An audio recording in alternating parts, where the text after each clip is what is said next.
Oops. Well, that's not working. So, welcome back to the GSMC Baseball Podcast, brought to you by the GSMC Sports Network. I'm your host, Sam Menzie, and with your show for you today, we'll be going over into five topics, talking about the top storylines of the first half, then going over a little bit of a roundtable discussion of Ronald Acuna Jr.'s injury for the Braves and the effect on it. After that, we'll be going over Jorge Lopez and the entire situation there with the Mets, then going over Luis Gil for the Yankees and the recent run he has been having and how good he's been, and finally going over David Fletcher and the recent news that he's trying to turn into a knuckleballer for the Braves. But before that, I would like to welcome in three special guests for me. We're having Garrison, TJ, and Jeremy, all from the network. Garrison hosts the Hockey and Golf podcast. TJ and Jeremy both host sports podcasts here. So, how you doing, guys, today? How's it going? Pretty good. Doing good. All right. So we're going to be going over, for the first segment, just our personal top storylines of the year so far and just giving our own take on them. So I think let's get straight into it. So I'm going to start off with Garrison here. Garrison, what is your top storyline for the first half of Major League Baseball and why? Yeah, the first one I think it's got to be the Cleveland Guardians. Everybody looked at the AL Central going into this season as just a trash shoot of a bunch of teams that are going to be around 500 baseball. And they are the team that has absolutely separated themselves from anybody, even with a good Tigers team that is kind of playing above expectations. Also, the Twins being below expectation. So the Cleveland Guardians being, number two in all of the American League, getting production from guys like David Fry coming out of nowhere and absolutely lighting the league by storm. Jose Ramirez is playing, just like him. It's been really good in Cleveland. I definitely agree. I think the Guardians have been one of the most surprising teams all year. Looking at the team going into the year, I kind of thought they would just be mediocre like they have in the past few years, but they have really shined and their young players have really performed, which has been something that's been very impressive to me. So now going to lose Bieber as well at the front of the rotation. I think that, I wasn't really a believer in the Twins, so I sort of I was looking at the divisions, and it's like the favorites never all win the division. So right. I thought that the Guardians could have, based off of their pitching and having that ace, be the team to take over the division. But to lose him and to sort of reshape their identity on the fly and to have this type of production, I think has been awesome for them. For sure. Yeah, I mean, definitely. The entire Guardians roster, the hitting has finally started to come, but really we see how much a good bullpen can matter, right? They probably have the best bullpen in all of baseball. Jose Ramirez is starting to hit again, and I know me personally, and really the entire baseball media, was quick to forget how good this Guardians team was just 2 years ago. Last year everything just kind of went down the drain, and I'm guilty of it too. I thought they were going to have a bad season. That was one of the things that I saw. Really, that entire AL Central, like Garrison was saying, the Royals are having a huge season as well, but the Guardians having 38 wins at this point is something that nobody really saw coming. I completely agree. And going back to the Bieber point, the Guardians got off to a really good start, and then Bieber got Tommy John. And my thought was, okay, well, that was fun while it lasted. You're not going to survive this well without arguably your best player, your best pitcher. And they have exceeded every expectation wrong. They've been a great team so far this year and have done a really, really good job. So props to them. And so going to TJ now, what is your top storyline of the first half? So my top storyline has been the excitement surrounding Paul Skeens. There's been sort of, elite level excitement for him. And I think that, not that I'm ready to move on from Jackson Holiday by any means, but to have that situation all sort of come out a little bit flat, and I thought that he was going to be ready coming into the season, but sort of delaying him coming up to the majors, and that, again, just not really living up to expectations. But Skeens, for the most part, has been awesome. And, even in the outings where he has looked a little bit shakier at times, we see that sort of high level velocity and some of the movement as well on some of his off speeds that is just really encouraging to see. One of the most anticipated pitching debuts from a prospect that we've had in a long time. And I have had a lot of fun sort of tuning into it. His starts are now sort of almost appointment viewing in the MLB. Yeah, for Paul Skeens, when he was at LSU, all we heard was how great his fastball was. He's a starter going 120 pitches, throwing 100 miles an hour until the very end. But the best pitch for him has been his splinker, I think is what they're calling it, is split finger sinker, which is a 96 mile per hour. It has insane horizontal and vertical. Like it's just missing barrels perfectly. It's so impressive what he's been able to do. Yeah, the whip rate on all of his pitches too. Like you were saying, it's the fastballs, but he's just he has more than just that fastball, and it's really it's exciting to see where he goes from here. For sure. He's come in just 4 starts into his season. In 22 innings, he's had 30 strikeouts as a 2.45 ERA, and just he's already come into the league and he's been, like you said, an ace, arguably a top 10 pitcher in the league already. The most anticipated debut since Steven Strasburg back in 2011 or whatever. It's really cool to watch these pitchers, and that's my favorite thing about baseball, watching elite pitching. You always have fun with home runs, but when you have a guy out there that can just shut down an entire game, hold the whole spotlight, it's really fascinating. And we don't see a lot of people like that nowadays, with analytics keeping pitchers down to 70 pitches, not letting him go through the lineup more than twice. I mean, the Pirates haven't let him go too far in. They're trying to keep him healthy and stuff, and I understand that. But it's cool to see a guy with this kind of ace potential come up and start dominating immediately. Yeah. I definitely agree with all that. Another thing I think is just dealing with pressure. I mean, this guy, since last year in college, was on an amazing LSU team, was with the 2nd overall pick, Dylan Cruz. A lot of people knew him. It's not like he came out of nowhere, and I think dealing with that pressure of being the 1st overall pick. Also, I think obviously we know about off the field. He deals with a lot of, I'd say, media attention there because of who he's in a relationship with. So I think that overall, dealing with the pressure has been something that's very much impressed me. And really, he's kind of just shut it all out and been an amazing pitcher so far. Not just great, I think really amazing. I mean, he had 6 innings of no-hit baseball in Wrigley Field against the division rival Cubs, who have been very, very good this year. So, yeah, I've been really impressed with that. So, Jeremy, I'll go with you. What is your top storyline of first half so far? There's a lot of big storylines in the MLB this season, but my biggest one is just a simple question. What is going on with the Astros, right? They've made it to 7 straight ALCS, and now they're below 500 past Memorial Day. What is going on with them? You don't see a lot of concern around baseball because, the Rangers and the Mariners haven't run away with that division, and they're still kind of in it. But this is just not what you expect out of a team that you can call in the middle of a dynasty run. They have a lot of young players still, and their pitchers, that's really been the issue. But they're getting healthier, and I don't know what made this cataclysmic fall off, just out of nowhere. You'd think it sort of slow a little bit, but that's my biggest takeaway, the biggest story for me. The Astros, I don't know what's going on with them. I mean, yeah, I 100% agree. I don't think I can answer it. I 100% agree with you. I think one of the big things is the pitching injuries. I think looking at that is the one thing I've really looked towards is what's different about this team. And not just that, I look at Alex Bregman. He's had a pretty horrible start to the year so far as well. So I think there are some things that are kind of looking at the Astros kind of like, I think one thing we've done with the Astros the past few years kind of look at them as some untouchable team, as just, they're always going to be this good. And I think we're kind of seeing them be human all of a sudden. And you look at you look at Kyle Tucker being a free agent soon, Framber Valdez being a free agent soon, Alex Bregman probably going to leave this year. There's a lot of question marks about the Astros' future, and I think are definitely getting magnified because of the bad start they've had this year. So it's definitely going to be interesting to watch them in the future, and definitely going to be interesting to watch them for throughout this year. So I definitely agree with that. That's a huge storyline so far this year.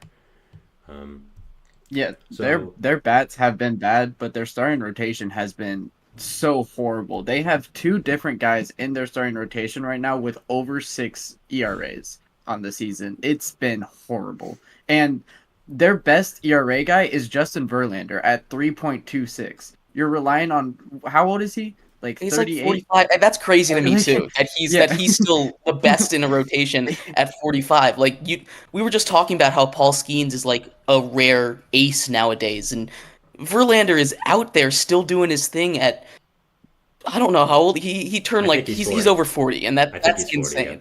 40, yeah. Yeah, And he was great yesterday too in his start against Seattle, where he went a pretty good distance in the game, 7 innings, just 1 earned run, but got no run support whatsoever. And that's the thing, you look at, there's a whole bunch of different options. You mentioned the starting pitching. The bullpen can also be pointed to as one of the weaker, bullpen crews in the MLB. And, the timely hitting that we're just so used to with the Astros, it just doesn't feel like they've been at that same level this year. Yeah. Crazy. I mean, I don't have the underlying numbers in front of me, but the last time I looked at it, which was honestly about 2 weeks ago, so it might not be up to date anymore, but they were getting bad luck with like BABIP numbers, batting average balls in plays. They were getting bad luck. Their underlying numbers were better. So, I mean, I understand why people aren't worried, but it's still shocking to me to look at them and see them below 500 at this point in the season. Definitely. I 100% agree with that, and it's going to be very interesting to watch them the rest of the year. And if they become sellers at the deadline, I think that would really shake up a lot. I mean, I don't think they will because you think they'll be sellers? I don't think so, simply because I think the pride is kind of too high within that organization of we're not going to sell people. I mean, we're the Astros, but I mean, are you really going to let Bregman walk for nothing when you're third in the AL West and you're 5 or 6 games below 500? I mean, I think those are some questions they have to answer, and I think it's going to be interesting to watch. So for my biggest storyline at the first half, for me, it's going to be the pitching injuries. I mean, the pitching injuries this year have been absolutely devastating. The biggest one for me was Yuri Perez of the Marlins. This is a guy I absolutely love being a prospect for these past few years, and seeing him fall to Tommy John is really, really sad. And I mean, you look at him, we talked about Shane Bieber already. I think I saw a stat where the top 10 people of velocity this year, like average fastball velocity, have all gone Tommy John. And it's going to be really interesting to see if velocity is something that is taken into consideration with pitchers in the future, and just like kind of maybe pacing yourself out with that throughout a game. And I just think the pitching injuries are something that has been really devastating this year, and something I'm definitely watching. So I think that's my biggest one, and also Cleveland as well. I would say the way they have been performing. So yeah. I think we're hitting the upper limit of the human arm with the velocity, and I think that's a big reason. Like we're literally seeing people throw 105 miles an hour. That is a ridiculous number. No one should be able to do that, and I think that's a huge thing with injuries. They obviously got rid of the sticky stuff, the rule, and I think that helped pitchers because they didn't have to be so violent with their arm motions to get those spins. But we're going to start to see it come down a little bit. I think pitchers can't keep this up. It goes back to that no more true starter situation conversation, but we're reaching the absolute limit of the human arm at this point, and I'm really curious to see how far it can actually go. Yeah, to go on to your point, Jeremy, there is a pitcher, Jordan Hicks, San Francisco Giants starter. Yeah. He was throwing 100+ miles per hour in the bullpen in St. Louis, and he went to San Francisco and they told him to not throw that hard anymore. So now his velocity is like 96 because he was a walking Tommy John potential. So, and he's become a great starter for San Francisco as well. And he is really good. That's been an experiment that has really helped out for them. I was kind of indifferent on that going into the season. I saw that in the offseason. I saw, the Giants signed Jordan Hicks, and then, they signed him to be a starter, which was a really interesting turn of events. But, hey, it's worked out well for them, so props to them. So that is it for the first segment here, talking about our top storylines of the year. We'll be coming back for our second segment, where we'll be talking about Ronald Acuna Jr., and I'd say the devastating injury he had for the Atlanta Braves, and just a little bit of a discussion on the impact that it is going to have on the Braves. So, yeah. We talk about that, and we'll see you after the break. So thanks, and bye. I feel like I'm losing my mind. Is everybody in the world blind? Please, Lord, give me a sign, a sign.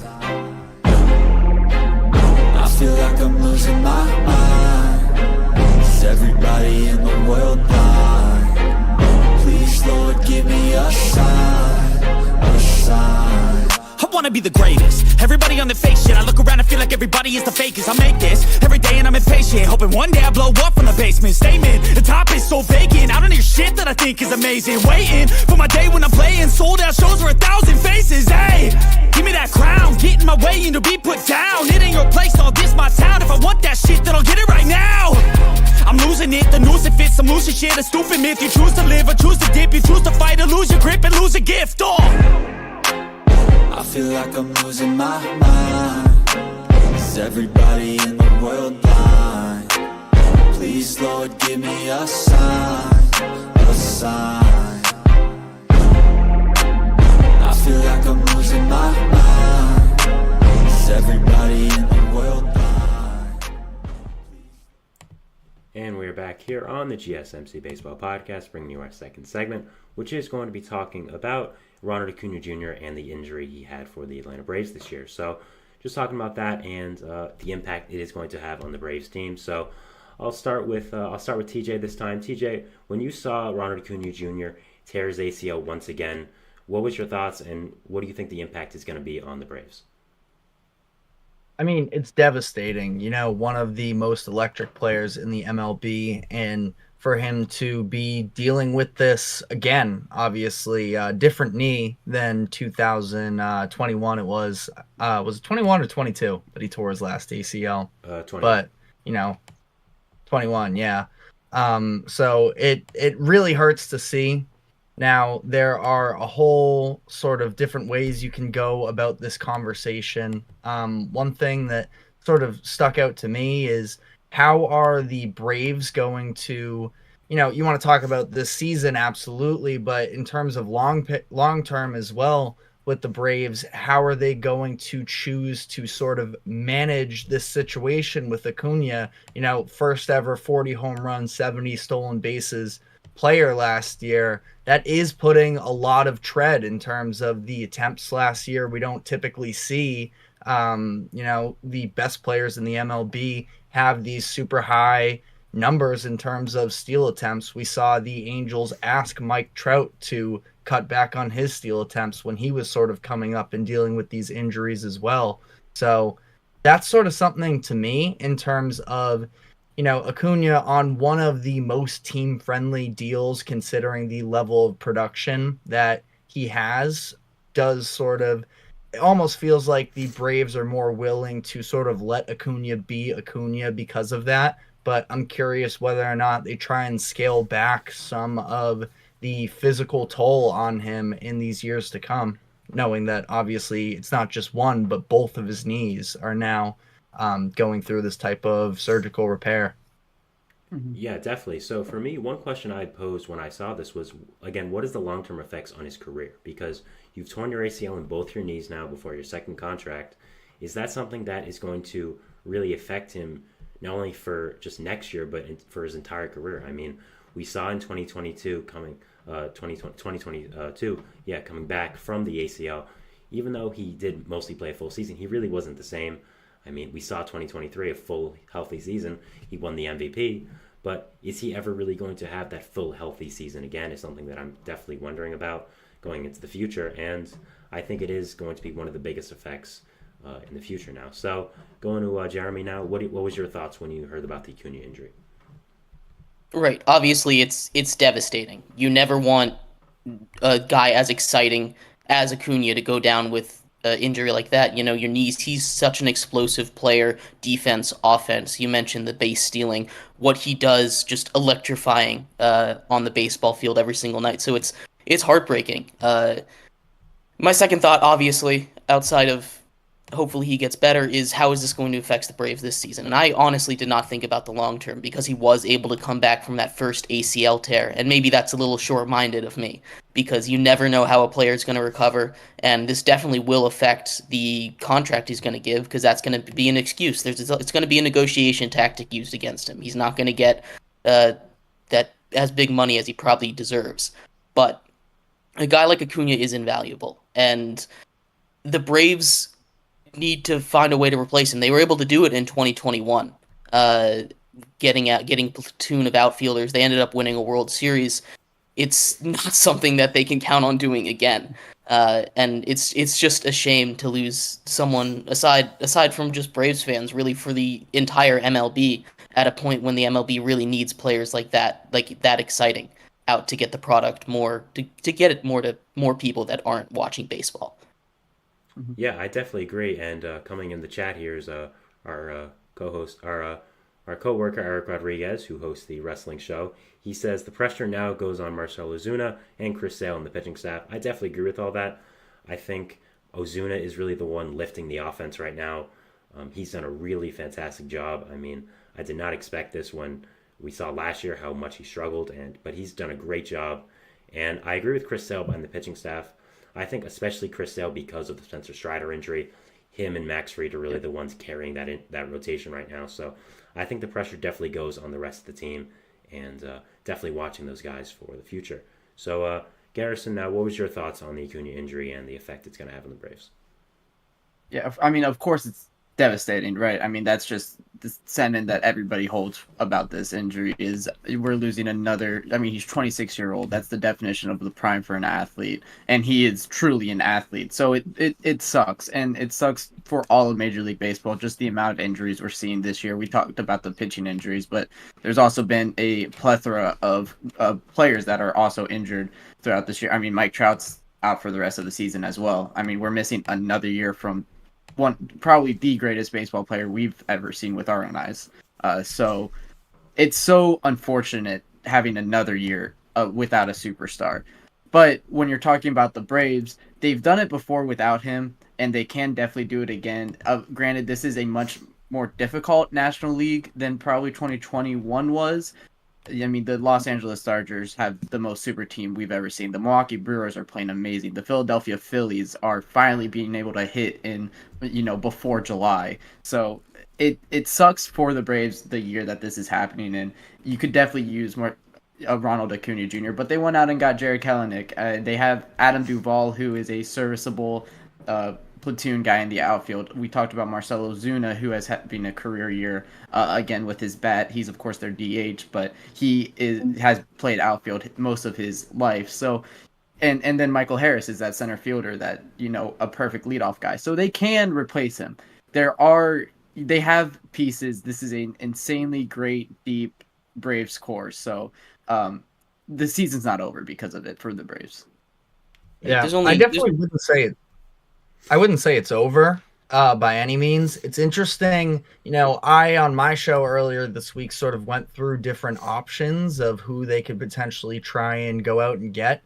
Sounds like the Braves are sort of, at least right now, of the mindset of trying to find that internal option and not have to go out and spend. And like you mentioned, Duvall is a very serviceable outfield piece that, I think can be maybe a little bit more. We saw when he was with Boston the way that he was able to be maybe a little bit more of an everyday guy than his resume up to this point in his career has showed. But is going to be interesting whether or not they do try and bring anything else in. We mentioned the injury already that they did overcome in Spencer Strider to some degree, and lucky for them, they were able to have pulled off this Chris Sale deal in the offseason, and they're getting a great resurgence from him. But this is losing, whatever you want to categorize it as, two of your three best players possibly on the roster, and trying to make up for that level of production. And the development of that young pitching core that Strider was a part of was part of what helped them in 21 to win the World Series. So definitely work to be done, but I would not be ready to count them out either. Mm-hmm. And the Braves are lucky. We talk about their depth. They're one of only two teams in the entire MLB that probably could survive an injury like this, the Dodgers being the other one. You mentioned Ozuna being that big bat. They still have Matt Olson, who hasn't really woken up yet. They have the ability to replace him by committee, because that offense really hasn't woken up yet. The defense is something that can be replaced. I'm just more worried about the morale in the clubhouse. And that's something that isn't talked about too much in the MLB. It's a grueling season. 162 games is not something to just scoff at and be like, oh, that's easy. It's not like a 17-game NFL schedule, and even it's twice as much as the NBA and the NHL. You know, this is not an easy year to get through, and it's one of those things that they need to. Winning cures all, but they need to figure out a way to get the energy back up before it like tanks their whole year. Yeah, I definitely agree. And while I want to go back to the point of their season not being over, I definitely agree with that. I don't think their season is over, but I look at the landscape of the NL and I look at, let's say, a playoff game, and you're not, a playoff series. You're not going to have Spencer Strider. You're not going to have Ronald Acuna Jr. There are a lot of good teams in the NL this year. You have, of course, the Dodgers. You have the Phillies, who have done outstanding. Yes, they've played not the greatest of teams, but at the same time, you can only beat who you play, so I don't really hold that against them. After that, I mean, you have some other great teams. You have the Cubs, who have done really well. The Brewers have done really well. Even teams like the Padres, Diamondbacks, Giants, who have a lot of talent. So the NL is stacked this year, and without Acuna, without Strider, who knows what might happen in the future as well with your team, I'm not exactly sure they have fully what they need to, I'd say, maybe go for a run in the NL this year. I'm not going to count them out because they are the Atlanta Braves, but I think it's looking a little more grim than maybe it was at the start of this year or the past few years. So, yep. All right. I think that's it for today. So I want to thank you guys so much for coming on the show. Remember to follow all their shows, I guess. Garrison does hockey and golf. TJ and Jeremy both do sports. So, yeah, thank you guys so much for coming on today. And, yeah, thank you. Thank you for having us. Thanks for having us. All right. So, there we go. So we're moving into our third segment now, talking about Jorge Lopez and the situation there with the Mets. So, yeah, we'll see you after the break. So thanks and bye. Looking for your daily fix of sports talk without having to pay for it? GSMC Sports Network is available on YouTube. Just search GSMC Sports Network. Get your fix of daily sports talk shows on YouTube, absolutely free. NFL, college football, NBA, MLB, MMA, UFC, fantasy football, and so much more.